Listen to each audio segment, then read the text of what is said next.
আমি অনেক আগে রিটায়ার করছি চাকরি থেকে 2010 সালে বিডিআর বিদ্রোহের পর যখন আমরা সেনাবাহিনীতে একটা ক্রাইসিস চলতেছিল বা দেশের মধ্যে একটা ক্রাইসিস চলতেছিল, তখন আমরা কিছু সিনিয়র অফিসার, তখনকার প্রধানমন্ত্রী শেখ হাসিনার সাথে আমরা দেন দরবার করতেছিলাম। কিছু দাবি ছিল, অনেকগুলো দাবি ছিল। সেই দাবিগুলো এবং ইনকোয়ারি কীভাবে করা যায় এটা নিয়ে ঘন্টা পর ঘন্টা ওনার সাথে আমরা আলোচনা করি। আলোচনা ভালোই হয়েছিল, আমরা সমস্যা মোটামুটি ওই সময় উত্তরণ করতে পারছিলাম। উনি অনেকগুলো বলতে গেলে ম্যাক্সিমাম পয়েন্টই মেনে নিয়েছিলেন, বাট পরে হয়তো কথাগুলো রাখা হয়নি, দ্যাটস ডিফারেন্ট। এবং মনে হয় আমি বোধহয় একটু ওনার সাথে বেশি কথা বলেছিলাম। ওই মিটিংটা হয়েছিল 1 তারিখে, 1 মার্চ 2009 সালে।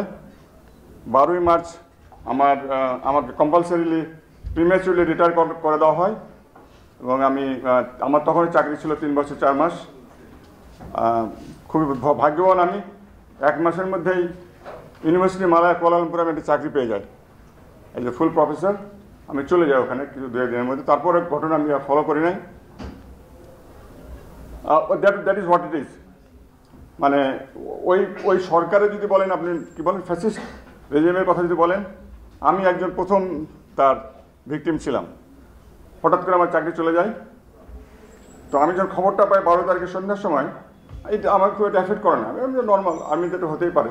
আর আমি তখন সেনাবাহিনীর 2য় সিনিয়র মোস্ট অফিসার ছিলাম, জেনারেল মইনের পর।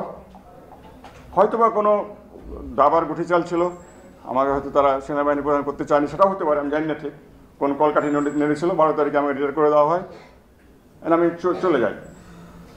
হ্যাঁ, I was very happy, no problem, it was normal thing. আমি তো এটা খুব ভয় আর কি, মানে হঠাৎ যে কোনো গভর্নমেন্টই, আমাদের আইনটা এত ভঙ্গুর, আমরা কোনো কোর্টে যেতে পারি না। এই যে আমি জানতেও পারি না, আমার কোনো এক্সপ্লেনেশনও দেওয়া হয়নি, আমার কোনো শো কজ করা হয়নি, কোনো কোর্ট অফ ইনকোয়ারি করা হয়নি, কিছুই করা হয়নি। But you have no right to go to the court. আমি একজন বাংলাদেশের চিফ জাস্টিসকে একবার জিজ্ঞেস করেছিলাম যে স্যার, আমরা কোর্টে যেতে পারি না এখন, আমাদের চাকরি চলে গেলে। তুমি হ্যাঁ যেতে আপনাদের কোর্টে অ্যাকসেপ্টই করতে চায় না, হাইকোর্টে এটা নিতেই চায় না, বলে না এটা আমরা আর্মির প্রবলেম আমরা নেব না। বাট আমাদের এই দেশের সিটিজেন, নাগরিক। উনি বলে হ্যাঁ এটা নেওয়া তো উচিত। চিফ জাস্টিস উনি নীতিগতভাবে স্বীকার করেন। আমি যখন বঙ্গভবনে চাকরি করি, আমি প্রেসিডেন্টের মিলিটারি সেক্রেটারি ছিলাম, তো আমি কিছু রাজনৈতিক জিনিসগুলো আমাকে হ্যান্ডেল করতে হতো, বাধ্য হয়ে আর কি, যাই হোক। তো উনি বললেন যে এটা একটা কালচারাল প্রবলেম। আমি সেটা মানে কি বলে, দেখেন আর্মিকে আমরা এখনও মনে করি পাঞ্জাবি আর্মি মনে করি আর কি, মানে আর্মি মানে পাঞ্জাবে আছে, ওইদিকে আছে, এরা বদমাইশ খারাপ জিনিস, এটা এদের কেন কোর্টে আসতে দেবো বলে, এই কালচারাল ব্যারিয়ারটা আমাদের ওভারকাম করতে হবে। তারা কিন্তু দিতে পারে, মানে হিয়ারিং দিতে পারে, বাট দিতে চায় না। তো এটা নিয়ে আমরা কথা বলতেছি, মানে fundamental human rights have been denied to the arm forces people. এটা আমাদের কনস্টিটিউশনের সুরেন্দ্র সেনগুপ্ত যে কনস্টিটিউশন করে গেছেন, ওখানে একদম ওরা পুরো বন্ধ করে দিয়ে চলে গেছেন। আই থিঙ্ক আর্টিকেল 45, আমি ঠিক আর্টিকেলের খেয়াল নাই, যাই হোক। With that I start my talk on this evening. আমি কিন্তু ঢাকা ইউনিভার্সিটির একজন প্রোডাক্ট। আমার আন্ডারগ্রেড ঢাকা ইউনিভার্সিটি, মাস্টার্সও ঢাকা ইউনিভার্সিটি, আমার পিএইচডিও Dhaka university, from political science department. Political science যদি পড়াশোনা করে থাকি, এখানে ঢাকা ইউনিভার্সিটিতে করেছি।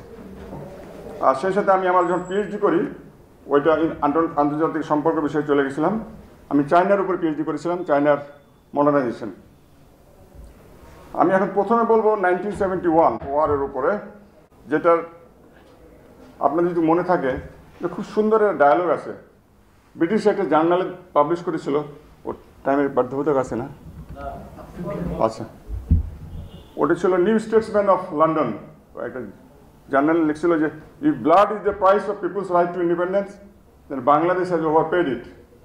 এটা কিন্তু খুব এর মধ্যে অনেক কথা প্রকাশ পায় যে আমরা অনেক রক্ত দিয়েছি ওখানে 71-এ। So that remains supreme. Let's not have any doubt about that. That stands very monumental. একদম সবার উপরে। It's a jewel in the crown. So if blood is the price of people's right to freedom or independence, Bangladesh has overpaid it. That's perfectly all right, and let's not have any doubt about that. No question about that. July রেভলিউশনের উপর আমি অগাস্টের 15 তারিখ বা 20 তারিখে আমি লন্ডনে গেছিলাম। আমার ছেলে এখন কাজ করেন, তো আমি ওই ছেলের কাছে বেড়াতে গেছিলাম, আমার নাতিকে দেখতে গেছিলাম, নতুন জন্ম, তার মানে তার বয়স হবে 8 মাস, অগাস্ট মাসে। তো লন্ডনে আমরা গেছি, একটা উবার ভাড়া করছি, একটা আফ্রিকান ড্রাইভার, আমি, আমার ছেলে এবং আমার ওয়াইফ, আমরা 3 জনে যাচ্ছি উবারে। যেতে যেতে কথা হচ্ছে, তো ওই আফ্রিকান ড্রাইভার বলছিল, তোমরা কোন দেশের? তো আমরা বাংলাদেশের। ও বাংলাদেশ বলেছে, উঠায় লাফায় উঠছে, মানে গাড়িটাকে সে ব্যান করে দিবে, মানে অলমোস্ট লাইক দ্যাট। বলে, ইউ আর ফ্রম বাংলাদেশ? বলে, yes, what is your problem? বলে, আই নো ইউর স্টুডেন্টস। বলে, হোয়াট হ্যাপেন? বলে, generation Z students, they have done miracles. বলে, আমি তো সারাক্ষণ তোমাদের আন্দোলন দেখ, মানে সে এত উত্তেজিত হয়ে গেল, মনে হচ্ছে গাড়িটা এসে ব্যান করবে রাস্তাতে। বলে, you come from Bangladesh? Oh yes, I too come from Bangladesh. বলে, তোমরা তো ইতিহাস করে দিছো, মানে এই ইতিহাস তো কারণ কোনো প্যারালাল নাই। বলে, তুমি কি তখন সারাক্ষণ আমাদের টেলিভিশনে গ্লুড হয়ে থাকতে? বলে, ইয়েস, আমি তখন আমার দেশে ছিলাম নাইজেরিয়াতে, এবং আমি সারাক্ষণ তোমাদের টিভিতে তোমার বাংলাদেশের ছাত্রদের আন্দোলন দেখতাম। So that's a compliment to the students movement, July movement of 2024, big compliment. এটা পুরো দুনিয়াকে আলোড়িত করে দিছে। বাট এই ঐতিহ্যটাকে, এই সংগ্রামটাকে, এর মূল মর্মবাণীটাকে আমরা ধরে রাখতে পারবো? That's a big challenge. এখন মনে হচ্ছে এটা চ্যালেঞ্জ হয়ে দাঁড়িয়েছে। এই দুটো কথা দিয়ে আমি শুরু করতে চাই। তো আমি যেটা বলবো সেটা হলো যে, জাতীয় ঐক্য যদি আমরা আনতে না পারি, সব কিছু জাতীয় ঐক্য থাকতে হবে কোনো কথা নাই, নট নেসেসারিলি, বাট কোর ইস্যুজের উপর আপনার জাতীয় ঐক্য থাকতেই হবে। এটা না থাকলে এই জাতি এরকম দল সবসময় এরকম চলবে। ওই 71 আসবে, 75 আসবে, 90 আসবে, অ্যান্টি অটোক্রেসি মুভমেন্ট যেটা 90 ছিল, আবার 2024 আসলো। আমাদের ওই জায়গায় যদি ঐক্য না রাখতে পারি হবে না। তো আমাদের কোর ইস্যুগুলোকে আগে আইডেন্টিফাই করতে হবে। সেটা আমরা পারবো কিনা জানি না। প্রথম যেটা কথা বলবো, আমাদের রাজনৈতিক সংস্কৃতিটা সমস্যা আছে। আপনি যত করেন, লিখিত আইন আনেন, যত কিছু আনেন, পলিটিক্যাল কালচার ঠিক না হলে কোনো কিছু ঠিক হবে না। এটা আমার কথা না, বড় বড় পণ্ডিতদের কথা, বড় বড় পলিটিক্যাল সায়েন্টিস্টদের কথা। অ্যান্ড বাংলাদেশের সবচেয়ে দুর্বল জায়গা হচ্ছে পলিটিক্যাল কালচার।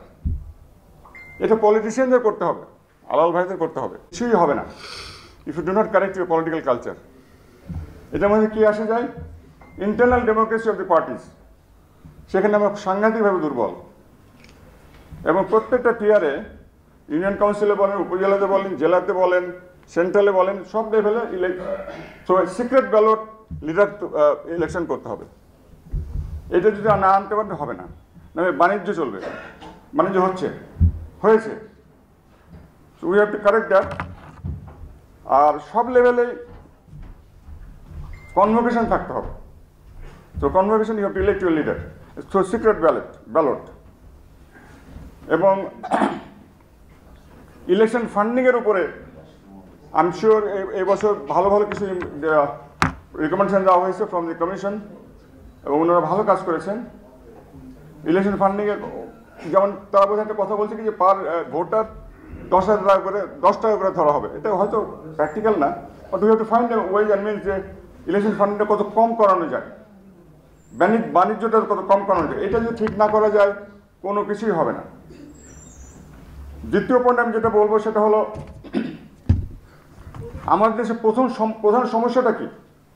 আরও আগের সমস্যাটা যান, জাতীয় সমস্যা। Forget about politics, forget about administration, talk about the nation, talk about the society, talk about the family, talk about the values, talk about the ethics, talk about the morality. ওইখানে চলে যান। Professor Rehman সোমান ওনার বক্তৃতায় বলেছিলেন অনেকদিন আগে, আমি এটা ঠিক ফলো করেছিলাম, যে বাংলাদেশের প্রধানতম সমস্যা হলো মূল্যবোধের অবক্ষয়। এটাকে ঠিক না করে বলে কিছুই হবে না। সেখানে কি আসে যায়? ওই ঘুষ, জানেন তো কত $1 বিলিয়ন চলে গেছে, সাইফন অফ হয়ে গেছে, কিছু করার নেই। অ্যাকাউন্টেবিলিটি নাই আমাদের। কিক ব্যাকস আমাদের প্র্যাকটিসে দাঁড়িয়ে গেছে।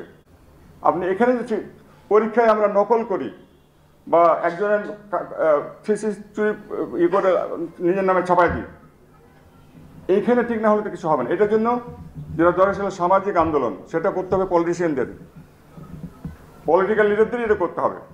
সামাজিক আন্দোলনের অনেক আছে, আমাদের শিক্ষক আছেন, আমাদের জার্নালিস্ট আছেন, ওনারাও সামাজিক আন্দোলনের নেতা, আমাদের রিলিজিয়াস লিডাররা আছেন, সমাজের মাতব্বররা আছেন, তারা করতে পারে, সবাইকে মিলে করতে হবে।